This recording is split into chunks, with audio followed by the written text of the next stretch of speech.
What's going on, everybody? Going Youper here, hanging out with the giveaway snake again. 3,000 subscribers. Somebody's going to win this amazing, beautiful male right here. I love his dark outlines. I kept the best one for the giveaway, sold the rest. You can look at the rest that I had. I have pictures of them on my Instagram and my Facebook and stuff, but you can also definitely tell this is the nicest one. I love how the colors just kind of change off into a different shade. Just sweet. Just want to bring that up because I think it's going to take a little bit to get to 3K. But I don't know. I'm anxious to do a giveaway. I like doing snake giveaways. I like doing all giveaways. I think everybody does. You know, when you do a giveaway, I think you feel just as good as when you win a giveaway. You know what I mean? It's like you're sharing something you love so deeply with other people in such an awesome way. Imagine winning a pied, a pastel pied, in a giveaway for free. I'd cry.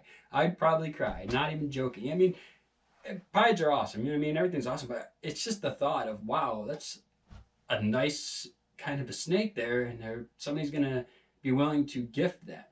And it's not easy. I have an attachment to the snake. I love this snake. You know what I mean? But I love sharing this with others more. Weird, I know. This video is not necessarily about that though. I'm gonna get a little bit serious here, and this is a warning video. It's not a rant. It's a warning video. And my warning is be careful. If you're interested in this hobby, you want to breed snakes, it's awesome.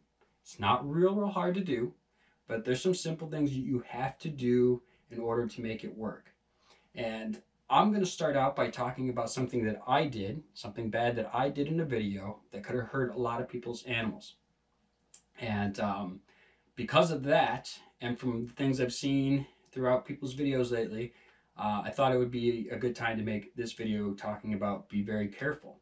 Be very careful when you're telling people how to care for these animals, breed these animals, take care of their eggs. Just be really careful, okay? Because anything you say is on video. It's locked in, you know what I mean? And if you give bad advice, which can be done by accident, I'm going to tell you my story. It was an accident, but nevertheless, it could have hurt somebody's stuff. These things can happen, and it's up to you, the person that's making these videos, telling people how to do these things, to make sure you're right. It's just important. So let me tell you what happened. About 2 years ago, a little bit of a swollen head because my channel kind of started to get a little bit of attraction, you know, a little traction. And I was like, oh, wow, you know, like people are watching my stuff. This is awesome. And they really like these videos when I show them how to build this or how to make this or how to take care of that. So I'm going to do the one that people keep asking for. And I'm so good at this breeding thing and this YouTube thing that I'm just going to throw it out there. I don't have to edit nothing. I'm going to throw it out there because I'm starting to get good. You know, that's my mindset. Keep that in mind. So I proceeded to make the video and talking about this and talking about that. And when it came time to talk about the belly heat at the contact of the gravid female, I made a gigantic mistake. Legitimate, but gigantic.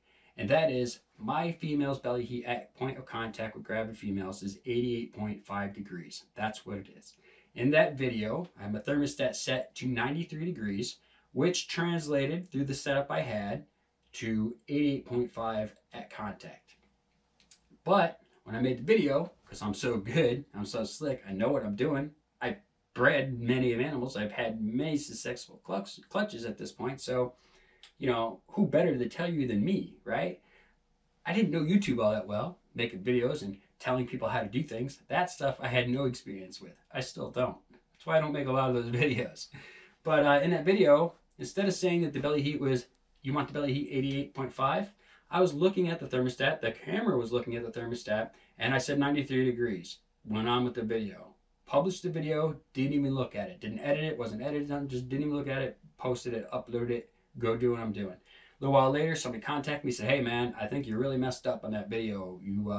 Your numbers are way too high. You're gonna hurt somebody's stuff.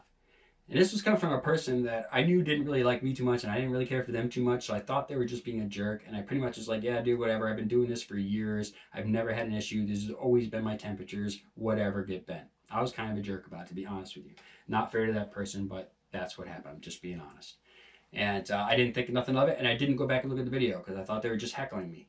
A little while later, I wasn't going to say names, but I will say names. Gavin from Balls to You messaged me, said, yo, Jason, go look at what you said in that video. You definitely messed up. Right away, you get this flush feeling when somebody like Gavin from Balls to You says something like that to you. Okay, especially when you were just a newbie like I was. Immediately went to the video. Oh my God, I said 93 degrees. Now in my head, I knew that that was equating to 88.5 at the spot, but I'm so slick and I'm so good and I can teach you how to do this off the cuff. And I said that. Now, what would have happened if you would have kept your belly heat at 93 degrees with your gravid female because I told you to do that? What would happen is that the male sperm would not survive in that heat. It would die off and become no good, and your female would lay a bunch of slugs, and it would be because you watched my video. It's very important that if you're going to teach somebody how to do things, that you do it right and you're very careful with it. I stray away from it now. That scared me off because I would not be able to live with myself or put my face out in public if something would have happened to somebody's stuff because of the bad information that I gave. Even if it was a mistake, does not matter. I would feel horrible about it.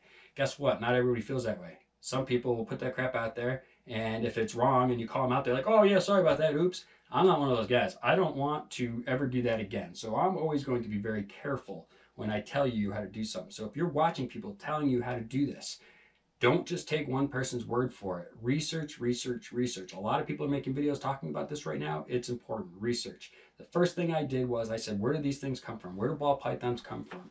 Where do they come from? How do they live? What's their environment like? And that's what I did. West Africa, they breed in the monsoon season, temperatures around this, pressures this. It makes a difference. And that brings me into another thing real quick. It's hard for me to help you. When you ask me, hey, my snake hasn't eaten, the common things. My snake hasn't eaten in 2 months. What do I do? My snake had a bad shed. I don't know why it keeps having bad sheds. What do I do? Now, I can only tell you what I've done and what I've noticed and over the years that has happened. But we're not in the same place.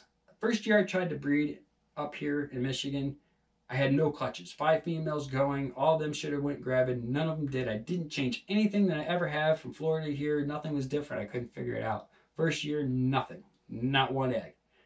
Super bummed out. The problem was, I'm not in Florida anymore where I can open the window, my temperatures are perfect, the humidity's perfect, they just do their thing, okay? Up here I have to work harder. I have to make sure I maintain this temperature in this room, in this environment. I have to make this environment West Africa in the monsoon season in order to get these girls to do what they want to do, in order to make them want to eat and feed, in order to make them want to breed. Things have to be right. Now, everything was perfect all day long. Temperatures in my room at the old place were great during the day, but at night when I'm sleeping, these temperatures are just dropping way too much for way too long. And this is why my females were like, it's not right, it's not right. And they weren't going to grab it. I think that had a lot to do with it anyway. There could have been other things as well. But that's what I'm saying. What happens for you down out in California is going to be a little bit different for me here in UP. My elevation is different. I'm way above sea level here than I was in Florida. My temperatures are dramatically different. The air pressures, all that stuff does matter. So research, research, research. Don't just take one person's word for it. The best person in the game on YouTube, my opinion, I have way better friends of mine. Garrick DeMeyer, a great guy. But if you're looking for somebody on here, I'd love to say me, but it's not going to be me.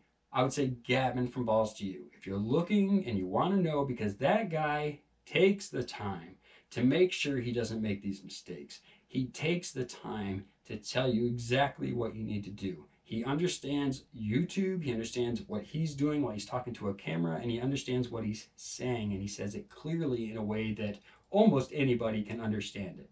And I think that's what you need if you're going to be doing these videos. If you're a person out there making videos and you're telling everybody how to do stuff and you haven't done stuff, people are going to notice that. I don't want nobody getting a bad name because they get excited or because they make a simple mistake or because they're trying to be part of a community. There's no reason to attack people like that. Okay, these mistakes can happen. People get excited. It happened to me, and I'm being clear and honest. It did happen. I did do that. Immediately, I made another video. Took that video down. Made another video. Let everybody know exactly what I did. My mistake was this. I did this. I think that's just as important too. And after that, I really shied away. Now I can show you, I have videos about how I set up my egg bins and things like that. And I would tell you, yes, this works great for me. If you want to go check it out, go check it out. I do it a little different than a lot of other people. Some people don't like that. Some people think that their way's better. No problem.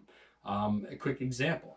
somebody asked me, hey, what kind of vermiculite do I get? Or I'm going to use vermiculite for my substrate for my eggs. I'm like, okay, well, that's cool. People use it all the time. It's very, very common substrate to use for eggs. Most people use it, to be honest with you. And they're like, well, why don't you use it? I'm like, well, it's really easy to make a mess up. Like you can go and get vermiculite, and you might get some with fertilizer in it. If you're not reading carefully, you don't get the right stuff. You could have extra stuff in there, and it will not be good for your eggs.